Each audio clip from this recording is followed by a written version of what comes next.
Tony Blair, we might dive in at the deep end and start with the Middle East since the Israeli-Palestinian peace talks have just begun again in Washington, and you were there last week. The deadline for an outcome to these talks is a year from now. What are the odds that a workable deal can be struck?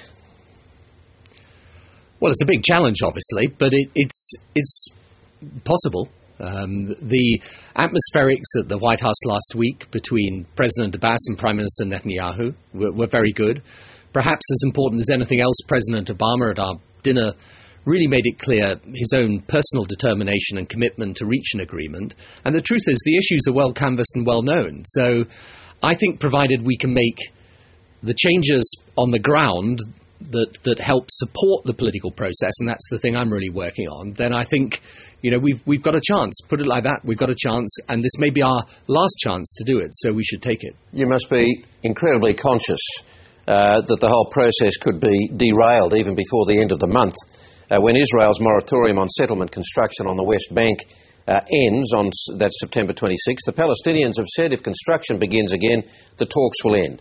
Benjamin Netanyahu says if that happens, it'll be because the Palestinians aren't serious about the agreement. So that's the first challenge, isn't it? It's the first challenge, and we're going to work hard to overcome it.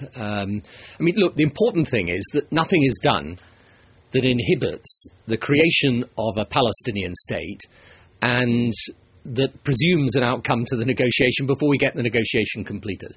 So that's what we're trying to work with. And what is important, obviously, is that we get into the detail of the negotiation. So let's hope we can get over this issue to do with the moratorium on settlements and get on with the process.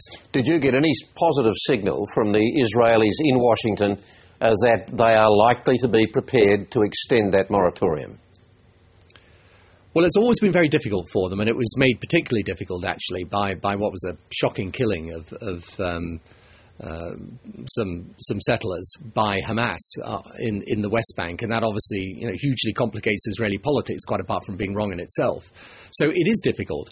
And from the Palestinian side, obviously they're very anxious to make sure that they don't get settlement expansion that then means that a Palestinian state isn't viable.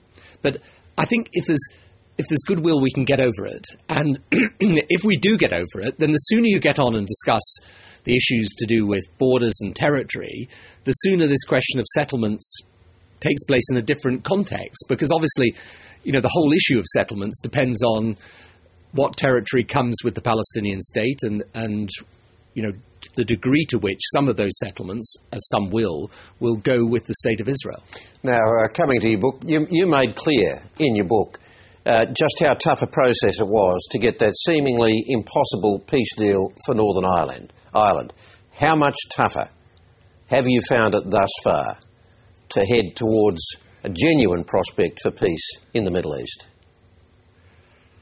The strange thing, Kerry, is that in Northern Ireland, in a sense, it was harder than the Middle East, in the sense that the issue, the final settlement, United Kingdom or United Ireland, what is the constitutional future of Northern Ireland, that was and is unresolved.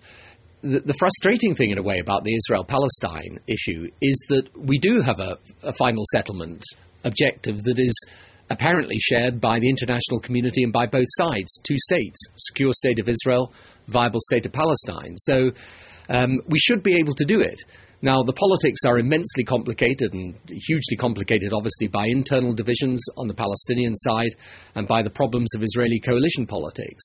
But there is no reason why, with goodwill and determination, we can't reach an agreement. And I really do think if we do reach an agreement, it would be of immeasurable importance in helping us deal with many of the issues in the Middle East and in the wider world. Well, it's not too big a statement to make, is it, that without peace there, the whole future of the Middle East remains on the line? I think that's probably a fair statement, yeah. On Iraq... So yep. That's a reason for doing it. On Iraq, even out of office, you continue to be pilloried at home for committing Britain to the Iraq war.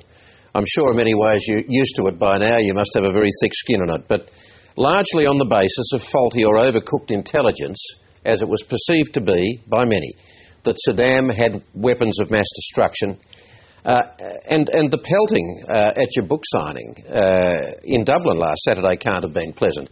But you still say today you don't regret going in. If the justification is so clear and strong, why has it damaged you so much? Because, when you go to war, it's a massively controversial thing. Incidentally, one thing I should just make clear, in Dublin, there were protesters, some are Stop the War people, some actually dissident Republicans opposed to the peace deal. They were far outnumbered by the people who actually turned up to get the book signed and were very supportive and decent. So, one's got to be careful, actually, of putting too much emphasis on the people that throw things. They're not, in my experience, representative of the whole population. But yeah, it's a hugely controversial decision. And, we live with this controversy in a sense still, because you've got the very active issue of Iran coming up. What do you do about Iran and its potential for nuclear weapons capability? And as I try and explain in the book, my view is that post-September the 11th, the whole calculus of risk changed, and that we could not afford to take risks with unstable regimes that might develop nuclear, chemical, or biological weapons capability. The reason we went after Saddam was that he'd used the weapons against his own people, and in the Iran-Iraq war where there were 1 million casualties. So, it's a debate that'll carry on, and there will continue to be people who feel very strongly about it. My actual sense of the public, to be honest, is that they, understand it was a complex and difficult decision. And I think there's a lot more understanding in the public than there is, obviously, with the people who will throw stuff at. I'll come to Iran, back to Iran in a minute, but a very highly credentialed Australian intelligence analyst and senior weapons inspector named Rod Barton, who had 13 years of experience hunting weapons of mass destruction in Iraq. He was also a special advisor to the CIA's Iraq survey group that you've mentioned yourself a number of times, the group that found no weapons. Now, Rod Barton, very highly respected in his field, has said that the survey group process was dishonest and attempted to cover up the truth that there were no weapons. Doesn't that suggest that the Bush administration, at least, was still covering its tracks after the war was over on that issue, still trying to justify what many have come to see as a massive foreign policy blunder? As you will know, he is very strongly disagreed with by other people who headed up the Iraq survey group, and what they found actually, I think, does tally with the evidence of the interviews that they carried out with the people in Saddam's regime, interviews they were able to carry out after the war, indeed interviews with Saddam himself. And the picture they paint, which was actually accepted by the Butler Committee and Review here in the UK, is that Saddam decided he needed to get rid of sanctions. He effectively put the weapons program into abeyance, but had the intention of restarting nuclear and chemical weapons capability, retain know-how, retain scientists to do so, once the sanctions were lifted. So, look, this is somebody who used chemical. One of the things sometimes people, always rewrite history to make Saddam into a sort of kindly avuncular figure who was a benign influence in the region. He was a destabilizing influence in the region, devastating for his own country. He had actually used chemical weapons against his own people. So, the intelligence that we were receiving at the time wasn't counterintuitive. It was, on the contrary, absolutely in line with his previous behavior. Well, I don't know too many people who are trying to paint Saddam Hussein as a benign figure, and certainly Rod Barton wasn't one of them. But No, I don't disrespect him incidentally at all. Let me make that absolutely clear. But I don't actually agree with them about the Iraq survey group, and I think their findings were pretty clear. They were clear to our disfavour in a sense on the issue of the actual weapons, but they were also very clear about the renewed intentions of Saddam's regime, and they gave very plausible explanations for that. But he was there on the inside of that, and in fact he was writing a lot of some of those reports and was deeply disturbed about the process that took place. And he also accused you of deliberately exploiting what he calls a document of deceit from the chairman of your Joint Intelligence Committee to convince the British Parliament to go to war in Iraq. He says you must have known that document was a lie because you would have seen the classified versions of your Joint Intelligence Committee's findings, which he says were much more circumspect about evidence of weapons in Iraq.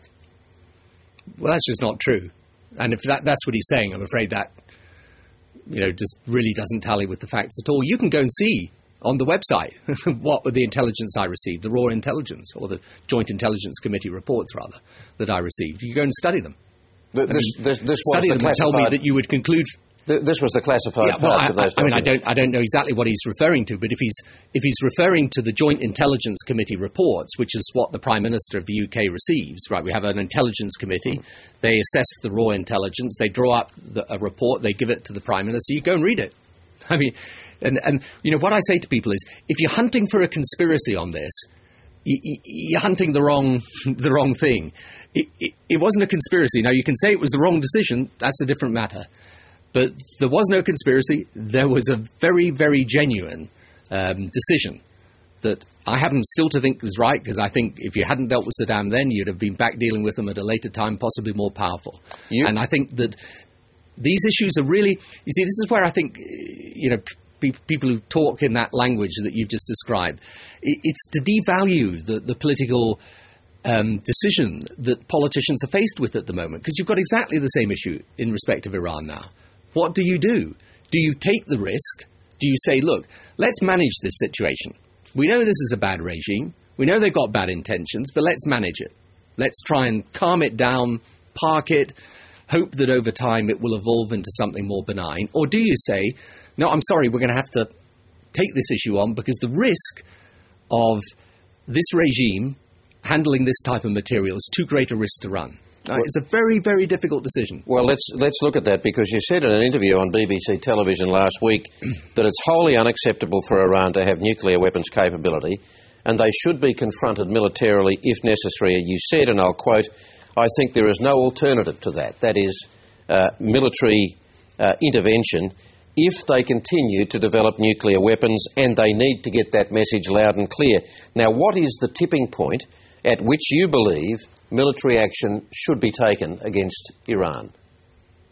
Well, first of all, I hope the diplomatic solution works and sanctions work. Secondly, I hope, the tipping point is it's a big matter of debate, but and you've got to make a judgment as to when they really do acquire that capability. But the real issue is this: are you prepared to let them have that capability? Supposing they are continuing to develop it, do you at a certain point say, well, look, the risk of taking action is just too great? Or do you say the risk of them acquiring that weapon is just too great? That's the decision. It's very difficult. So, personally, spending a lot of time out in that region, I wouldn't let them get nuclear weapons capability. I think that's not a regime you want to see with a nuclear weapon. Well, I guess theoretically, take a different view. I guess people can understand the potential risks of Iran having nuclear weapons. On the other hand, what risks do you identify of taking military action against Iran? Absolutely, Kerry. It's a very, very good point. And that's why I say to you, we don't do anyone any favours today by framing these foreign policy arguments in the way of who's the liar and who's the person who's telling the truth. It's more complicated than that. It's what is the calculus of risk? Now, I happen to believe that if Iran gets a nuclear weapon, and this is a regime I see attempting to destabilise things right round the Middle East at the moment. It's a regime, look, they're about to try and stone to death a woman for supposedly committing adultery. It's not a regime that shares our values. It's not a regime that has, in my view, any sense as we do of proper systems of rule and law and so on. Do you want to take the risk of such a regime acquiring